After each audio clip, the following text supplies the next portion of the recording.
got the African queens. African mamas. Well, you know, sisters. Yeah, okay, done. Okay, and pretty much our title today is Fresh Off the Boat. So we FOB. FOB. Exactly that. FOB style. FOB style. And so we hope to share with you our experiences, our awkward moments, and we have a little Q&A. So stay tuned. It's an African one. Yeah. Beats by Amazon. Yemi, Alade. Sauti. This my African hands, them gon' love you. Yeah. My African lips, them gon' kiss you. Whoa. My African hips get down to you. Whoa. My African legs, them gon' run to you. Whether you come here to break dance, I be you come here to shake hands. You come here to make plans. Never would it reach us motherland. Whether you come here to rock West, I be not to find good. Everything they ever would it reach us motherland. Hi there, guys, and welcome to the channel. Sarafina has me on today, guys. I'm the mystery guest. Who is she? Who am I? But anyways, guys, hello and welcome to my channel. My name is Serafina. So my channel is all about the creative arts, my passion for the arts and singing, dancing, acting, talking to people, and just talking in general, you know. But talking for the good cause. For the good cause. It's gotta be for the good cause. Exactly. If you're new, welcome. Thank you for tuning in. And if you've been here this whole time, hello. You're the real MBB. You better click the subscribe button. Don't just be here and you're not doing that. Let me see you so you can see me. But today we're going to talk about a wonderful thing, or we're going to discuss and share and answer. Okay, you know what? I'm not even going to get into that right now. But I want to introduce you guys to my big sister. Oh, she's my little sister. I love her to pieces. Serafina Wangu. That's what I call her. Yes, and she's my Mary Wangu. But before I let her introduce herself, check this out.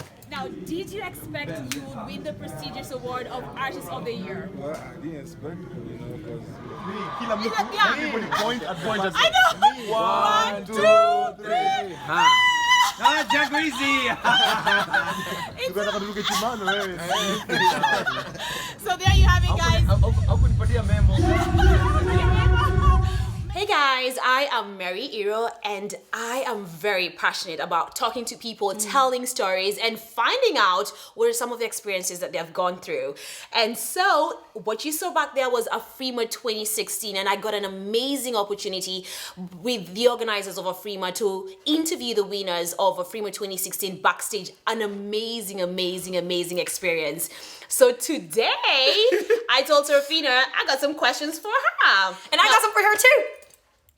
I thought I'm the queen of questions now. She's just trying to steal that. But let's see what's going to happen. Yes. So pretty much what we have today is we are both from Africa. I'm from Kenya. I'm from Ghana. Pretty much, you know, when you come to the United States, it's very different from what we've grown up in Kenya and in Ghana. And we get all this awkward questions being asked to us, embarrassing moments, and just some experiences that are thrown at us that we are literally trying to understand. Yep. And so we hope to share with you our experiences, our awkward moments, and we have a little Q&A. So stay tuned. Definitely. Hey guys, so as Mary said, I'm from Ghana, West Africa, and if you don't know, I'm also a Fanta girl. The Fantas. Me a Fantiniba. What are the Fantas? The Fantas are just the best tribe in Ghana. I'm just kidding. I mean, yeah, we are. But, okay, no,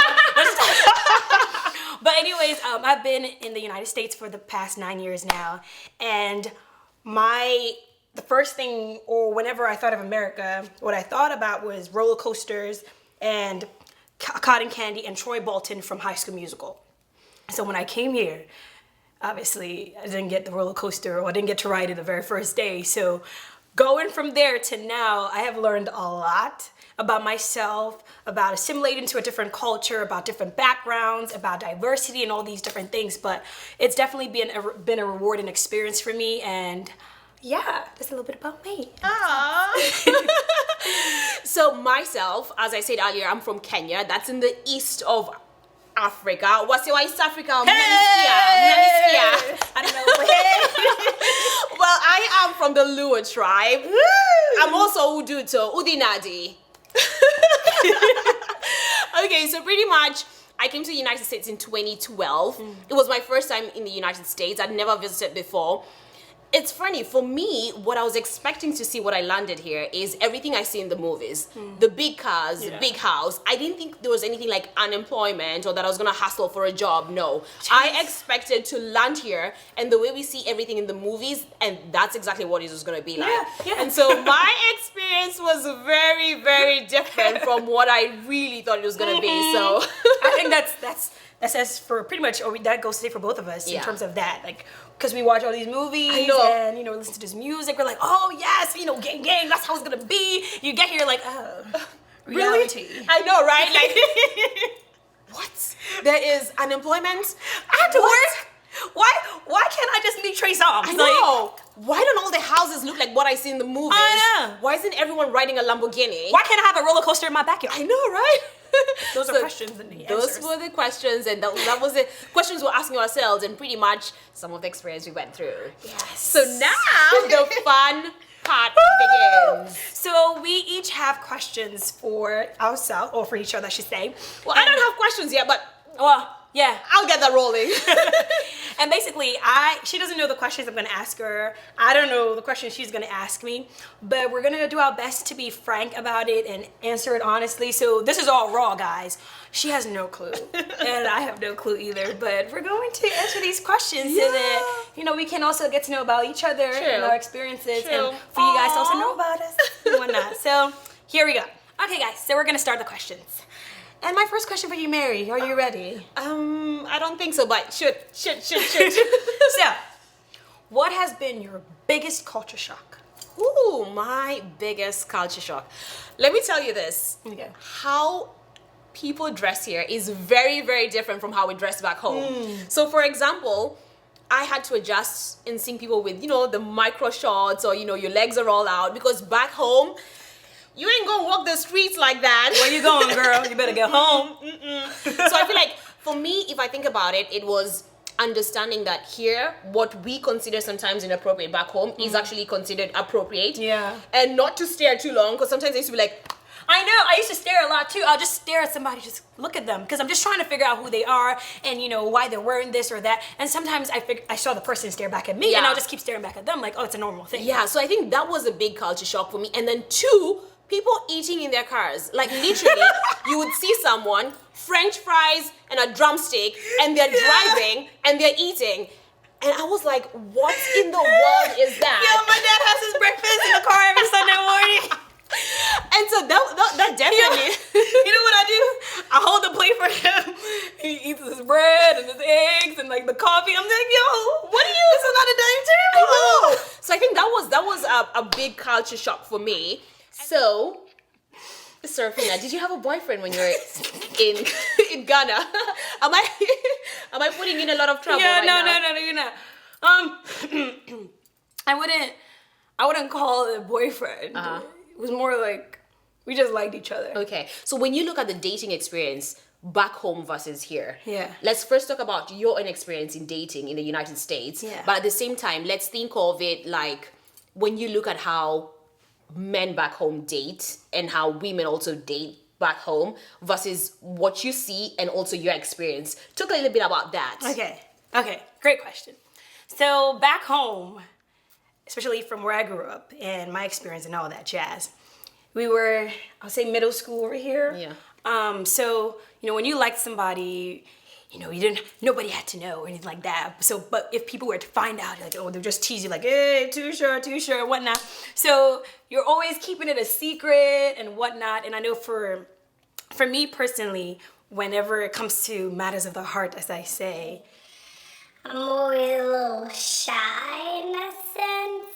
Well, back then, I'm a little... shy. I don't really, like, if I really like you, I wouldn't tell you. I would just ignore that's you true. or something That part like is that. true. Not even trying to be petty or anything like that. Just like, I don't know, like, She becomes very shy. as y'all can tell. Okay, so back then, obviously, I didn't have a lot of experience in that, but moving over here, I carried that. So when I remember my first crush ever in the US, it was at a birthday party, and the guy was just like, oh my God, he's so cute. But then I was so shy and scared. Like I'm a very, in your face kind of person, but when it comes to stuff like that, I'm very closed off. So I was very shy, and I tried to make, conversation, a little talk here and there, but I was still super shy. So I went to go sit somewhere else thinking about what I wanted to say to the other guy. But one thing that I have noticed over here is that, especially from my high school, a lot of them are more upfront about their feelings and what they want. Sure. And for me, I had to really learn that, because most of the time I just sat back and didn't let anybody know what was going on. Even my friends, like, my friend was telling me, oh, you look like, it looks like you have the crush on that guy. I'm like, no, I don't. But I do, right? So I had to learn that it's okay for me to be honest about those feelings and let it out, and, be vulnerable and whatnot. And another thing too is public display of affection over here. At least I think back home it's changing also, but obviously from where we grew up, you can hold hands like that. You can be like, your parents are there and you're like, baby, exactly, I love you, I miss you, stuff like that. So over here I really saw that. And I remember in high school I used to just, I know this is gonna sound so creepy, I'm very sorry, but I used to just stare. I would just, would stare at people making out. Oh my God, I'm so sorry, y'all. So where were you staring? By my locker, as, my locker mate and her boyfriend just making out. Yeah. I'll just look like, oh, this is so, wow. Yeah. We don't do that back. Yeah, we don't. It's very different. So sometimes I would daydream like, when's my guy gonna come seek me up? I know. It's like, Saravina, let me get in. I think when I think about that experience is, I feel like for me, some of the most awkward ones have been like a guy's driving, this guy goes, makes a U-turn, comes back, pulls down his window and asks me, are you married? What? I've never seen you, I've never met you. And you're coming to ask me, are you married? Really? So I think these are some of the, that was my experience with that. So I'll share this with y'all. When I was leaving, I did have somebody that I think we potentially were maybe gonna be an item. I don't know. But I did like him a lot. What do you mean? Do you mean you were in boyfriend and girlfriend? Or? No, we weren't. We just liked each other. Okay. We were just like, hey, okay. I like you. I like you. So I really, really liked him a lot. And I think it was still new. Mm-hmm. And as we were really starting to really get in there and whatnot, my dad breaks this news. Yeah, y'all come here. I'm like, oh. So I remember he told me, tell your dad you don't want to come. Uh-huh. I'm just like, but the roller coasters are waiting for me. Yeah. But sure. But we didn't have anything serious for me to really consider or anything like that. But sometimes I do wonder, what could have been? Yeah. But yeah, so basically, that's a little bit about me in that sense. So going to my question. Did you leave anybody back home like that? Did you leave a lover back home? I mean, that's a very good question. In my situation, what happened is I actually started a relationship knowing I was going to come to the United States and not knowing where it was going to go. So pretty much 3 months prior to, actually not 3 months, but about 6 months before I left for the United States, I met this cool dude, super cool dude, and it wasn't meant to be anything because he only came to Kenya for a project, and I also knew in the back of my mind, I'm leaving, so I'm not trying to build a relationship. And pretty much what happened is we just said hang out together, and the next thing we knew we were inseparable. Wow. The thing, however, was he knew that I could become a better version of myself with regards to attaining my dreams, and so even though I was gonna come here and we're gonna be in separate countries, he was like, go for it. And actually he really supported me, helping me settle down here. And so it wasn't such a hard decision like, should I not come because I have love back home? No, because he also wasn't from he was also from Kenya. Okay. And so we're no longer together, but it was one of those decisions that we didn't have to think much about it. We really did know that you're coming here, good for you. I'm gonna make sure you get here. Yeah. Maybe I like a guy with a dimple. I like a guy. I mean, I'm not discriminating against other guys or anything like that, but I do like dimples. It's like someone's passing there and you're like, Diamani, Yule. Who knows? Because, who knows, man? Love don't cheat. Love don't care.